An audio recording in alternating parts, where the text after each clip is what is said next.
상쾌한 아침 원주에서 출발합니다.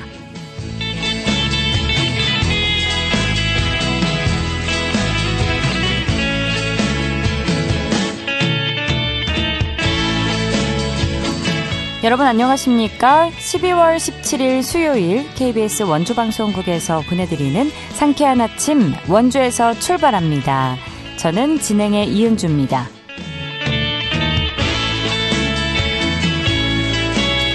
출근길 곳곳에 안개가 짙게 끼어 있습니다. 앞차와의 간격을 충분히 두고 서행 운전해 주시고요.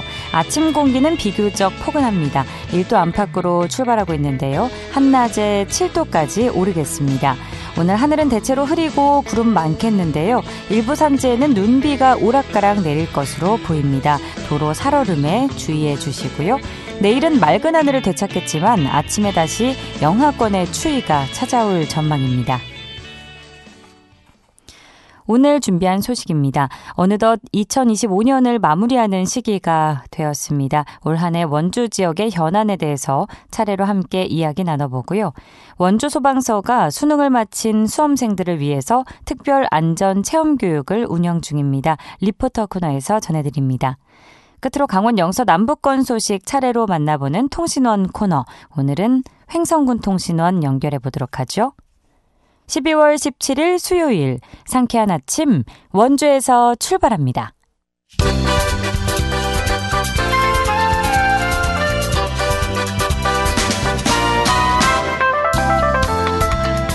오늘의 뉴스입니다.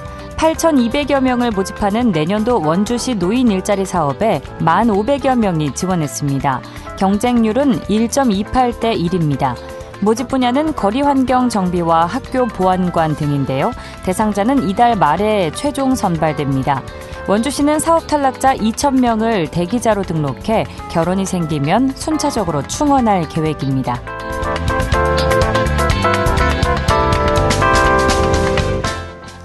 영월군이 올해 16개 업체의 농특산물 수출액은 2억 2천만여 원으로 지난해보다 10% 늘었다고 밝혔습니다. 수출 품목은 김치류와 백합이 전체의 70%를 차지했습니다. 수출국은 지난해 일본과 미국에서 올해는 호주와 프랑스, 일본, 미국 등으로 확대됐습니다. 영월군은 농특산물 수출 확대를 위해 해외 홍보와 농산물 선별비를 지원하고 있습니다.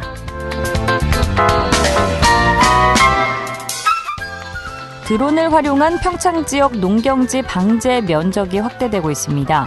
평창군은 올해 농경지 1,250만 제곱미터를 대상으로 드론 방제가 이루어졌다고 밝혔는데요. 이는 지난해보다 39% 증가한 수치입니다. 평창군은 농가 드론 방제 비용의 절반을 지원하고 있습니다. 또 농촌 고령화와 농업인력 부족에 대비해 농경지 드론 방제를 늘려나갈 계획입니다. 오늘의 뉴스였습니다.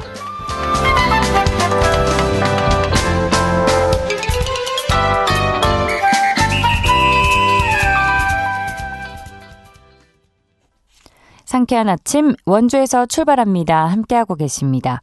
올해 원주에는 지역의 미래를 좌우할 굵직한 현안들이 많았습니다. 국제공항 승격 논의부터 공공기관 2차 이전 이슈까지 중요 흐름과 전망 함께 살펴보는 시간 가져보겠습니다. 최혁진 국회의원과 전화 연결돼 있는데요. 의원님 안녕하십니까? 네, 안녕하세요. 오랜만입니다. 네, 오랜만입니다. 반갑습니다. 예, 반갑습니다. 네, 자, 한 해를 마무리하는 시점에서 지역 현안들 함께 짚어보겠습니다. 자, 먼저 지난 8월이었죠. 협동조합의 도시 원주의 특성을 반영한 협동조합 기본법 일부 개정안을 발의하셨는데요. 어떤 취지로 마련된 법안인지 소개해 주실까요? 네, 그 협동조합 기본법은 2012년에 제정이 되었습니다. 당시 이제 법 제정 과정에서 저도 적극적인 역할을 했었는데요. 예. 그 소규모 협동조합들, 특히 소상공인들이나 이런 분들이 협동조합으로 경쟁력을 강화할 수 있는 기회를 만들려고 5사람 이상 또는 뭐 가게들도 곰탕집 5개가 모여가지고 협동조합 할 수 있는 그런 자유로운 협동조합을 설립할 수 있는 법안이 만들어진 것인데요. 네. 그로 인해서 양적으로는 굉장히 많이 늘었습니다. 원주 지역에도 많이 늘었지만 전국적으로도 약 3만 개 정도의 협동조합이 만들어졌고요. 좋은 사례도 많이 나오고 있는데 이번에 법 개정안의 핵심은 그 주무부처가 기획재정부로 돼 있어요. 근데 기획재정부는 어떤 실행력을 가지고 있는 부처가 아니라 예산을 편성해서 여러 부처들을 관리하는 그런 부처이잖아요. 예. 그러다 보니까 이제 협동조합들이 양쪽으로 늘어났지만은 정부로부터 직접적인 다양한 지원을 받지 못했습니다. 예. 그래서 이제 중소기업부로 협동조합 주무부처를 좀 변경을 해서 소상공인 지원, 중소기업 지원 제도와 연결해서 협동조합이 힘있게 성장할 수 있는 환경을 만들겠다라는 법이고요.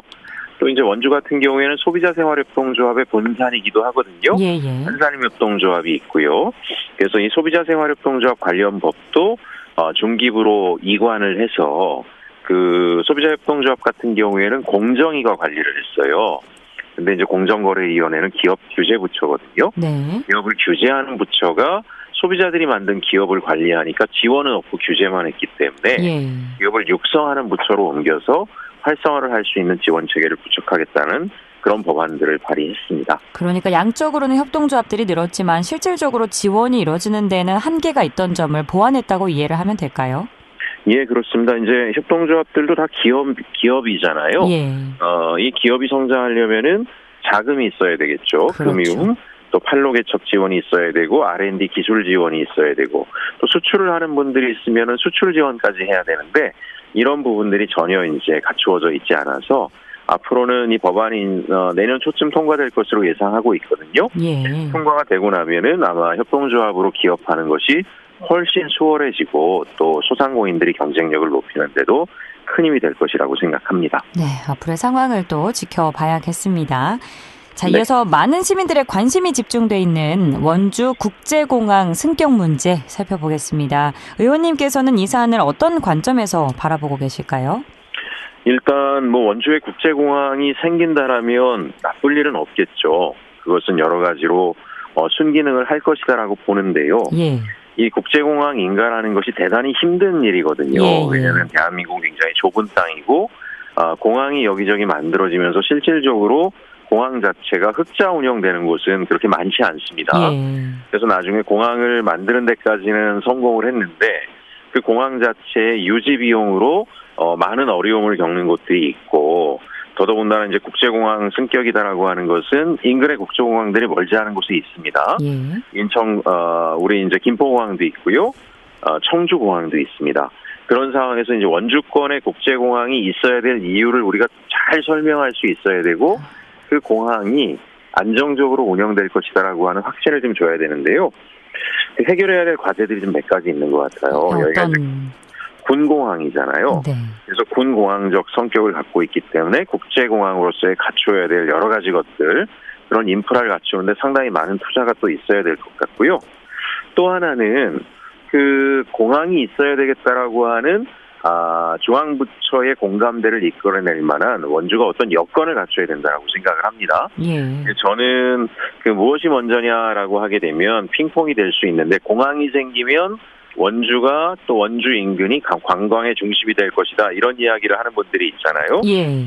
근데 역으로 또 정부에서는 공항을 갖다 무리해서 설치할 만큼 원주에 그런 수요가 지금 갖추어져 있느냐 이렇게 접근하게 될 거예요.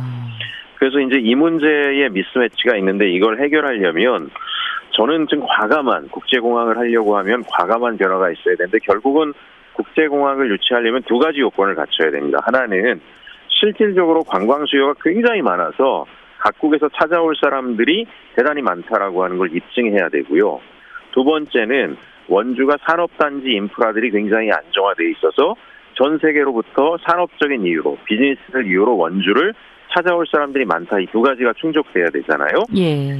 이 두 가지를 하기 위해서 원주가 특단의 조치들을 우선적으로 해나갈 필요가 있다고 생각합니다.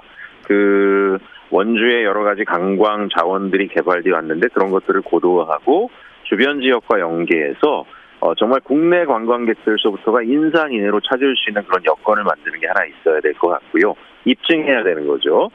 두 번째는 저는 원주와 횡성 등 주변 지역들이 다 같이 모여서 행정 통합들을 좀 해나가야 되지 않느냐는 얘기를 했는데요. 특히 이제 원주 횡성 같은 경우에는 저는 전향적으로 우리가 좀 사고를 해봐야 되지 않겠는가. 저는 행정 통합을 통해서 시장 구청장 체계로 좀 전환하고 산업 인프라들을 지금보다 4배, 5배로 키워서 중부권의 산업 중심지로 원주 권역을 만들어내는 것이 이 국제공항을 우리가 이야기할 수 있는 명분이 될 수 있을 것이다. 최소한 그 정도의 비전을 세우고 이 정도 비전을 실현해 나가는 과정에 국제공항은 필수입니다라고 하는 목소리를 내면 중앙구청을 설득하는 데 좀 더 힘이 되지 않을까요? 예. 그런 생각을 해보고 있습니다. 그러니까 한마디로 명분이 있어야 하는 거네요. 맞습니다. 예. 명분, 비전, 그다음에 실현 가능성, 그 실행 의지 이런 것들이 복합적으로 있어야 국제공항 유치가 가능할 것이다. 저는 그렇게 생각하고 있습니다. 네, 국제공항으로 인가되면 부수적으로 창출될 것으로 기대되는 관광 효과를 포함해서요. 다양한 이제 네. 부수적인 이익이 원주에 정말 발생할 수 있느냐 이 부분에 있어서도 입증이 필요한 문제 같아 보입니다. 맞습니다. 그리고 그걸 알겠습니다. 충분히 지금 원주는 예. 할 수 있습니다. 예. 그런 것들을 구체화. 예, 네네. 예, 시각 잘 예. 보여주면 되겠네요. 네네, 알겠습니다. 그렇습니다. 자, 다음으로 공공기관 2차 이전 역시 원주뿐 아니라 강원권 전체가 주목하는 사안인데요. 현재 전망과 함께 지역이 어떻게 대비해야 한다고 보시는지 의견 여쭙겠습니다. 일단 공공기관 2차 이전 관련해서 두 가지 이슈가 지금 지역 안에 있는 거잖아요. 예. 기존의 혁신 도시를 좀 더 강화해서 거점 도시화하는 방향으로 가야 된다. 이것은 원래 이제 혁신 도시의 큰 방향 중에 하나였고요. 예. 그다음에 이제 지방 소멸 이슈가 있으니까 추가로 이전하는 공공기관은 원주 외에 다른 지역에 좀 골고루 배치를 해서 다른 지역도 좀 성장할 수 있는 기반을 만들어야 된다. 이제 이런 이야기를 하는 두 가지 관점이 좀 충돌하고 있습니다. 예. 저는 제가 원주 살아수가 아니라 공공기관 지방 이전과 관련해서 다양하게 관여하고 참여하고 역할을 해왔는데요. 그 과정에서 저는 첫 번째 안이 현실적으로 효과적인 안이고 우리가 선택할 수 있는 안이다라고 생각을 하고 있어요. 거점 도시화 말씀하시는 거죠? 그렇죠. 이제 이게 왜 그러냐면 예. 지금 현재 그 1차로 구성되어 있는 혁신 도시들 같은 경우에도 여전히 해결되지 않는 문제가 공공기관에서 일하고 있는 공공노동자들이 지방으로 이사를 오지 않아요. 예. 그래서 주변 상권도 활성화되지 않는 곳들이 굉장히 많습니다. 그래서 이유는 딱 하나인데 우리가 공공기관 이전을 통해서 하려고 했던 것은 그 거점 도시로서의 인프라, 교육, 문화, 의료, 복지, 주거라든가 교통이라든가 이런 인프라들을 탄탄하게 하고 그걸 통해서 주변 지역까지 영향을 미치게 하겠다 이런 목표가 있었잖아요. 예. 근데 이제 이런 것들이 충족되지 않다 보니까 공공기관 지방 이전의 효과성이 절반밖에 못 와 있다라고 생각을 합니다.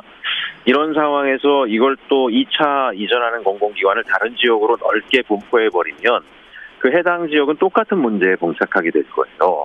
그 퇴직자도 굉장히 많을 것이라는 우려가 있습니다. 그래서 저는 기존의 혁신 도시를 추가 공공기관 이전을 통해서 좀 더 강화하는데 그 과정에 지자체와 중앙부처가 협력을 해가지고 그 혁신 도시로 이전해오는 수도권 공공기업의 눈높이에 맞을 정도의 교육, 문화, 의료, 복지, 주거 환경, 교통 환경을 구축을 해야 된다. 그 원주 혁신도시 공공기관들을 제가 자주 만납니다. 예. 여전히 그 학교 좀 해달라 그랬는데 그거조차도 잘 안 된다라고 굉장히 힘들어하고 있어요. 예. 이런 걸 해야 실제로 원주 와서 살게 되고 또 그런 조건이 생기면 주변에 살고 있는 원주 시민들도 혜택이 되잖아요. 예. 이제 그렇기 때문에 저는 이런 것들을 또 공공기관 한두 개 어느 지역에 보낸다 그래봐야 결국 퇴직자 늘어나고 그 지역이 인프라 갖추는데 정부 재원이 분산되는 효과가 있기 때문에 기존의 혁신 도시에 원주에 좀 더 이제 강원도로 얘기하면 원주에 좀 더 강화를 하고 그걸 통해서 주변 시군들도 이 인프라와 연결될 수 있도록 산업적으로든 의료적으로든 만들어 나가는 것이 성공할 가능성이 높다라고 보고 있습니다. 예, 실제로 거주할 수 있는 비율을 높일 수 있는 인프라를 충분히 확보해야 맞습니다. 한다는 말씀으로 이해를 예. 하겠습니다. 그렇게 돼야 정책 목표가 실현되는 거죠. 알겠습니다. 중요한 부분 짚어주셨고요. 자, 올해 비례대표로 국회에 입성하신 뒤에 굵직한 입법 정책 활동들을 이어오고 계셨는데 한 해를 돌아보면서 소회가 어떠신지 그리고 앞으로 어떤 의정 활동을 이어가고 싶으신지 마무리 말씀으로 부탁드립니다. 일단 원주 시민들께 정말 감사드립니다. 국회의원이 된 지 불과 6개월밖에 안 됐는데요. 법제사법위원회에서 일을 하면서 그래도 대한민국의 주목받는 국회의원 중에 한 사람으로 지난 국정감사를 통해서도 지금 이렇게 주목을 받고 응원을 받게 됐습니다. 시민 여러분들의 응원 덕분이라고 생각을 하고 있어요. 저는 대한민국이 이제 서민들을 대변할 수 있는 정치인이 되고자 서민들을 위한 다양한 입법 활동들을 경제, 정치, 사회, 문화 분야에서 하고 있고 법사위가 또 모든 부처에서 올라오는 법안을 관장하기 때문에 그런 부분을 깊숙이 개입할 수 있는 그런 역할들을 하고자 준비를 하고 있는데요. 저 고향 원주를 위해서도 적극적인 역할을 하고 있습니다. 아마 이제 곧 22일경 발표를 할 텐데 정부에서 새로 신설되는 과학기술 인프라를 구축하는 예산이 있거든요. 그걸 원주를 포함해 강원권에 유치를 해냈습니다. 그거는 이제 정부 발표와 함께 제가 그 과정들을 원주 시민들께 보고를 드릴 거고요. 또 하나는 사법개혁을 위해서 제가 적극적인 역할을 하고 있는데 지금 추진하고 있는 법안은 서초동에 있는 대법원을 원주로 이관하자라고 하는 법안입니다. 서초동처럼 특권층을 상징하는 곳에 우리나라 대법원이 있을 필요가 없다. 원주는 지학순 주교님과 장일순 선생님을 통해서 대한민국의 민주주의를 이끌어왔던 역사성을 가지고 있는 곳이고 사회적 통합해왔던 사회운동의 중심지였기 때문에 대한민국 대법원이 서울 서초동이 아니라 원주로 와야 된다라고 하는 법안을 지금 준비해서 곧 발의를 하게 될 텐데요. 어쨌든 저는 단지 그 서민을 위한 또 전국적인 비례로서의 역할뿐만이 아니라 저희 강원도와 제 고향 원주를 위해서도 충실한 역할을 할 테니까요. 내년에도 원주 시민 여러분들의 많은 응원 부탁드립니다. 네, 의원님 앞으로도 좋은 활동 많이 해주시기를 부탁드리겠습니다. 오늘 말씀 고맙습니다. 네, 감사합니다. 최혁진 국회의원과 이야기 나눴습니다.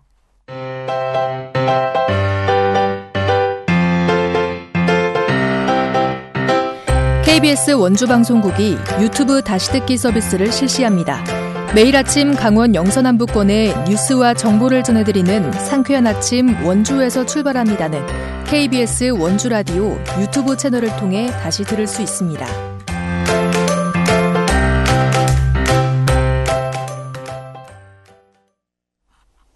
(8시 47분입니다) 수능을 마친 고등학교 3학년 수험생들이 사회에 첫 발을 내딛기 전 꼭 알아야 할 안전훈련을 직접 체험해볼 수 있는 특별한 교육 프로그램이 마련됐다는데요. 자세한 내용 리포터 현장에서 전해드립니다. 추인혜 리포터 함께합니다. 어서 오세요. 네, 안녕하세요. 원주 소방서에서 이달까지 수능을 마친 수험생을 대상으로 특별 체험 교육을 운영한다고요? 네, 우선 원주 소방서는 도내에서 유일하게 시민들이 안전 관련 교육과 체험 또 훈련을 할 수 있는 119 안전체험 마을을 운영하고 있는데요. 네. 바로 이 원주 소방서의 119 안전체험 마을에서 고등학교 3학년 수험생을 대상으로 12월 한 달 동안 특별 안전체험 프로그램을 운영하고 있습니다. 성인이 돼서 대학이나 직장 또 사회 진출을 앞둔 학생들이 기본적인 안전 상식을 익힐 수 있도록 약 80분 동안의 체험 프로그램을 기획한 건데요. 현재까지는 관내 2개 학교의 5개 학급에서 이 프로그램에 참여를 했다고 합니다. 학생들이 기본적인 안전 상식을 직접 몸으로 익히는 계기가 되고 있다고 하는데요. 원주 소방서 김수장 예방총괄팀장에게 자세한 이야기 들어보시죠. 원주 소방서에서는 이달 31일까지 강원도 소방관서 중에서 유일하게 운영하고 있는 119 안전체험 마을에서 고등학교 3학년 수험생을 대상으로 심폐소생술 등 특별체험 프로그램을 운영하고 있는데요. 아무래도 수능 시험을 마친 고등학교 3학년 학생들은 내년에 대학생활이나 또는 직장생활 등 본격적으로 사회에 진출하게 될 텐데 사회에 진출하기 전에 안전에 관한 가장 기본적인 필수 상식을 배우면 좋을 것 같아서 이번 프로그램을 기획하게 되었습니다. 지금 고등학교 3학년 학생들은 사실 어린이집이나 유치원생일 때부터 소방서에 방문했던 기억들이 많아서 119에 대해서는 친숙함을 느끼고 있는데요. 이번 프로그램 참가 학생들은 특히 심폐소생술 교육이 가장 좋았다라는 평이 많습니다. 지난 2022년 이태원 참사나 또는 비교적 최근인 지난 12월 3일 새벽 강릉 지역 대학교 기숙사에서 화재가 발생해서 수백 명이 대피하는 일이 발생했었는데 이번 사고는 누구나 다 발생할 수 있는 만큼 이번 기회를 통해서 안전에 관한 기본 상식을 키울 수 있을 거라고 생각이 됩니다. 네, 프로그램의 구체적인 교육 내용과 신청 방법도 안내해 주시죠. 네, 이번 체험 교육은 약 80분 동안 학생들이 지진과 화재, 피난, 안전 등의 4개 체험 코스를 순회하면서 직접 이 긴급 상황에서의 대처와 안전법, 응급처치법을 익히게 되고요. 또 특히 성인이 되는 시점에서 익혀두면 좋을 심폐소생술과 자동심장 충격기의 사용법, 그리고 아파트나 건물의 옥내 소화전 사용법과 완강기 체험이 핵심 프로그램으로 구성이 됐습니다. 실제로 앞선 참가 학생들을 대상으로 조사해서 학생들은 심폐소생술을 다시 제대로 익힐 수 있어서 유익했다. 이런 반응이 많았다고 하는데요. 이번 체험교육은 이달 31일까지 하루 2차례 오전 10시와 오후 1시 30분에 진행이 됩니다. 이번 체험교육은 학교에서 학급 단위로 신청이 가능하고 인원수는 20명이 되지 않아도 운영이 가능하다고 하는데요. 또 앞으로의 프로그램 운영 계획에 관해서 원주소방서 김수장 예방총괄팀장에게 들어봤습니다. 올해 원주시에서 수학능력 시험을 치는 학생 수는 대략 6개 학교에서 1,800여 명가량 되는 걸로 알고 있는데요. 네. 지금까지 총 2개 학교, 5개 학급 학생들이 프로그램에 참여했습니다. 원주소방서에서는 어린이부터 청소년까지 주로 교육 타겟으로 해서 안전체험마을을 운영해서 시민안전 문화 의식을 향상시키기 위해 노력하고 있습니다. 이외에도 체험마을 방문이 어려운 기관이나 단체 또는 장애우, 노약자 등이 있는 경우에는 출장을 통해서 대상 기관이나 단체를 방문해서 교육을 진행하기도 하는데요. 교육 목적이나 대상에 따라서 소방서에서는 관련 전문 강사를 편성해서 교육을 진행합니다. 유아나 어린 자녀를 키우고 계신 청취자들께서는 올겨울 119 안전체험 마을을 방문하셔서 아이와 함께 안전상식을 키워보는 게 어떨까 생각합니다. 네, 평소 안전교육의 필요성을 느끼는 일반 시민들을 위해서도 상시 교육이 운영되고 있다고요? 네, 평소에도 가족 단위나 또 친구들과 함께 참여할 수 있는데요. 네. 전화 신청은 원주 소방서의 119 안전체험마을 홈페이지와 또 소방서의 전화 신청을 통해서 개인이나 가족 단위로 체험 프로그램에 참여하실 수 있습니다. 네, 안전교육은 아무리 강조해도 지나치지가 않죠. 일반 시민분들도 119 안전체험마을에서 체험교육 받아보시면 좋겠네요. 오늘도 알찬 소식 고맙습니다. 추인혜 리포터였습니다. 네, 감사합니다.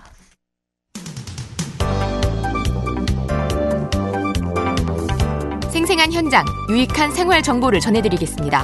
KBS 원주라디오 상쾌한 아침 원주에서 출발합니다를 함께하고 있습니다. 8시 52분입니다. 각 지역 소식 들어보는 통신원 코너인데요. 오늘은 횡성군 소식 들어봅니다. 김지은 횡성통신원과 연결돼 있습니다. 안녕하십니까? 네, 안녕하세요. 네, 오늘의 첫 소식 만나보죠. 횡성군이 내년 지방선거를 대비해서 공직자 특별감찰에 나섰다고요? 네, 그렇습니다. 내년 6월에 치러지는 제9회 전국동시 지방선거를 앞두고 횡성군이 공직사회 선거 개입을 차단하기 위해 감찰에 나선 건데요. 지난 12월 15일부터 내년 1월 14일까지 4주간 연말연시 공직기강 바로 세우기 및 선거 대비 특별감찰을 실시합니다. 이번 감찰은 기획예산 담당관 등 3명으로 구성된 감찰반이 비노출, 현장 중심 방식으로 진행하는데요. 네. 공무기강 실태, 민원 지연 처리와 같은 소극행정, 청탁금지법, 이해충돌 방지법 위반 여부, 공무원 행동강령 준수 여부, 지방선거 대비 공무원의 정치적 중립 위반 행위 등을 중점 점검한다고 합니다. 특히 SNS를 통한 선거 관련 게시, 공유, 좋아요, 클릭 등 선거에 영향을 미칠 수 있는 행위에 대해 집중 점검하고 선거철 분위기에 편승한 기강회의와 행정공백 방지에 초점을 맞춰 감찰이 진행된다고 횡성군은 밝혔습니다. 예, 또 횡성군의 한 초등학교 학생들의 자원순환 활동이 지역에서 화제를 모으고 있다는 소식도 있네요.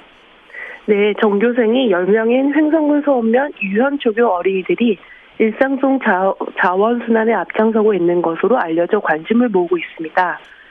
지난 11일에는 우유팩을 모아 마련한 화장지와 손수 만든 비누와 뜨개질 수세미, 곶감 등을 지역 경로당을 찾아 어르신들에게 전달하기도 했습니다. 유현초 어린이들은 지난 2020년부터 우유팩 재활용 캠페인에 참여하고 있는데요. 일일이 우유팩을 씻고 말려 이를 두루마리 휴지로 바꾸는 일상 속 자원순환을 실천하는 중입니다. 이렇게 모인 두루마리 휴지를 매년 연말 지역 경로당을 방문해 기부하고 있는데요. 휴지와 함께 직접 깎고 말려서 만든 곶감과 손수 만든 수세미, 비누 등을 어르신들에게 전달하고 있습니다. 어린이들이 스스로 모은 우유팩이 실생활에 유용한 휴지로 돌아오는 과정을 보면서 자원순환의 중요성을 배우고 어르신들에게 직접 만든 물품을 전달하면서 공동체 일원으로서의 역할을 체험하게 된다는 점에서 의미가 있는데요. 예. 지역사회에서도 이러한 유연초 어린이들의 활동에 많은 관심을 기울이고 있습니다. 네, 지구도 살리고 어르신들에게 도움도 드리는 유현초등학교 어린이들의 의미 있는 활동이 앞으로도 이어지기를 바라겠고요. 자, 횡성군 행정이 최근에 좋은 평가를 받았다고요? 네, 횡성군은 강원특별자치도가 18개 시군을 대상으로 진행한 민원행정 분야 종합평가에서 3년 연속 우수상을 받았다고 밝혔습니다. 강원특별자치도는 민원행정 서비스 개선을 위해 지난 1월부터 10월까지 민원 업무 실적을 중심으로 서비스 개선 노력과 민원행정제도 운용 활동 사항을 점검했습니다.